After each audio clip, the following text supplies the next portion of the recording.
Hello everyone. I decided to make a video, and this video is going to be, it's going to give you a little background on the people who were killed by police officers in the United States. I've taken two random months that have the same amount of deceased, very similar. One's 110, one's 107. And I'm actually researching each person on the list, reading every story I could find about them, verifying that they're a real person, reading their obituary, trying to get a little backup story on them to see if they are a good person or they have criminal records, any kind of mental instability. And I'm going to do it 10 at a time on each episode. So this first month that I've decided to research is March 2015. So the first person on the list is Ben Quezada. That's Quezada, in case anybody wants to research these themselves.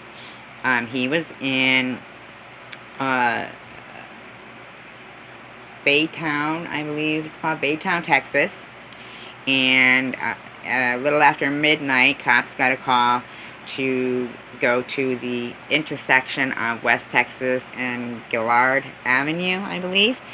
And he was in camouflage. He had a high-powered BB gun that looked a lot like an AR-15 assault rifle.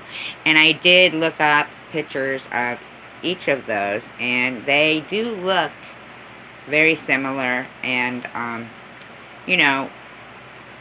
it, even as being a high-powered BB gun, it's very intimidating looking. Someone in camo taking a stance and just really ignoring any of the orders to drop his weapon. So he probably had some kind of a breakdown going on. He looked to be Hispanic. He's 21 years old, and he would not put down his weapon, so they shot him. Seems justified, that one. Okay. Jeremy James Anderson is the second one. Florida, 36, white. His background appeared that he was a pedophile. So I really don't understand why there was children in the house where the police were going to serve the warrant to him. And they actually started shooting through the door, and a bullet casing did burn one of the children that was inside. They did get harmed. So, que sera for him anyway, a pedophile. So that's kind of justified as well. Then we've got Philip White in New Jersey. Now that one is really interesting to me. That's Vineland, New Jersey. I do think that one really bears looking into more. He's 32 years old, black man, and they said he was under the effects of PCP and wouldn't comply with the officers, and so then they ended up letting their canine dog really have a go at him, and he died in police custody from some respiratory distress, they said. He did have, a prior history of narcotics, but, the whole Vineland, police force seems a little suspicious, to me. So, that one probably could be a whole episode. It seemed really worth looking into. I don't find that one to be justified. The next one, I think this one is probably out of this 10, it's very tragic. They're all tragic, but this one is really, this particular guy had served 3 tours of duty in Afghanistan. He was Brian Babb, Oregon, 49 years old, white, and he had suffered a very traumatic brain injury. So he would get suicidal thoughts and PTSD.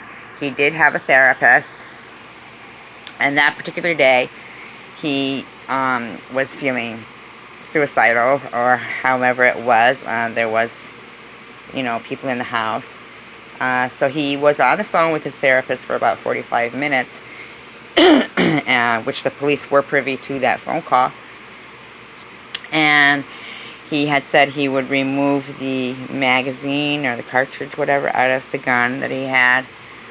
And, the way he felt, he wanted the therapist to call the police, he wanted help. The police showed up in an armored tank, and with a bullhorn and full SWAT team, drove up on his lawn and were yelling through the bullhorn for him to come out with his hands up, and as soon as he opened the door, they shot him. So I thought that was really,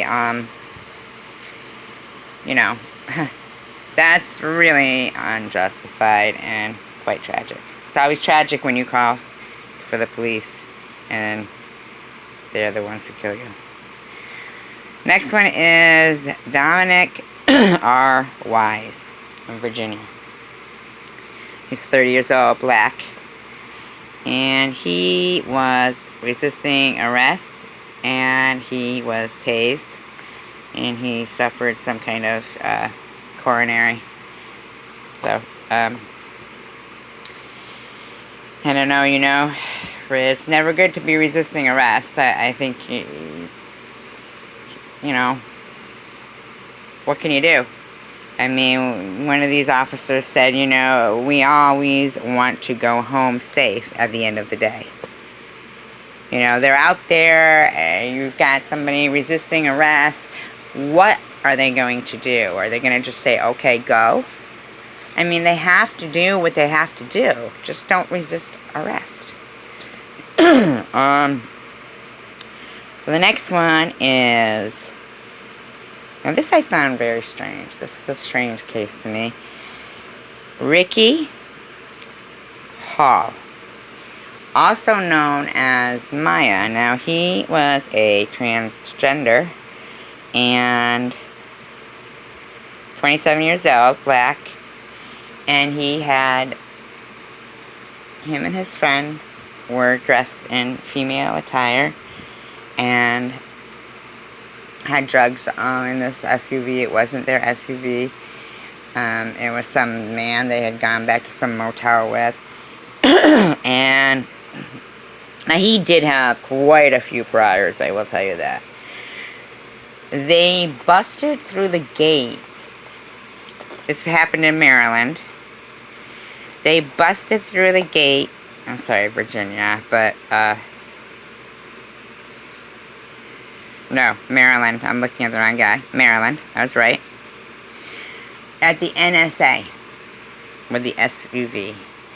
And when the guy at the gate was trying to tell them to stop, the officers at the NSA, and they wouldn't stop. And apparently, they shot them because you're not supposed to do that. And I guess the car was full of drugs. And as I said, they were both dressed like women. Now, what I found very strange about this is that in June 2014, there was another transgender named Ricky Hall in Maryland that also died suspiciously near a government building, a post office. And I just found that very odd. I mean, that's so odd to me that two transgenders, same name, 1 year apart. I don't know, that's suspicious to me. Same town, Okay, so the next one is Jason Moland. Jason Moland, I don't know. California. Modesto, 29 years old. He's black. Now, he had recently applied for a job in law enforcement. What happened to him was he showed up where an off-duty officer was with his wife in a park. His wife, Jason. And he was black, and the other guy was white. One guy is a cop, off-duty. One guy is just applied. And apparently, some kind of a dispute